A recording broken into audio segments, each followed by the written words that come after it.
आता गडचिरोलीच्या मुलचेरा तालुक्यातली एक धक्कादायक घटना समोर येते। परिचारिकेला अश्लील मेसेजेस करून शरीर सुखाची मागणी करण्यात आली आहे। छळाला कंटाळून विष प्राशन करून या परिचारिकेने आत्महत्येचाही प्रयत्न केला। अखेर डॉक्टर विनोद मशाखेत्रींवर प्रशासनाने निलंबनाची कारवाई केली आहे। आत्महत्येला प्रवृत्त करण्याचा आरोग्य अधिकाऱ्यावरती ठपका ठेवण्यात आला आहे।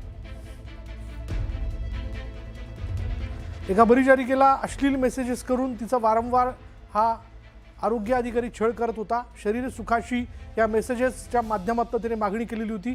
अखेर या परिचारिकेने आत्महत्येचा प्रयत्न केला। अधिक माहिती आपण जाणून घेणार आहोत। आमचे प्रतिनिधी महेश तिवारी आपल्याबरोबर आहेत। महेश, काय तपशील याबद्दल? विशाल, हा खूप गंभीर प्रकार आहे। या ठिकाणी मुलचेरा तालुक्यात एका ठिकाणी ही परिचारिका नोकरीला आहे आणि कंत्राटी पद्धतीने या ठिकाणी कार्यरत असलेल्या या परिचारिकेच्या संदर्भातला वेतनाच्या संदर्भातला विषय होता। मात्र त्या संदर्भात कारवाई न करता सतत तिला लैंगिक विषयावरून त्रास दिला। तिला मोबाईलवर व्हॉट्सअपवर अश्लील मेसेजेस पाठवले आणि लैंगिक सुखाची मागणी केली होती।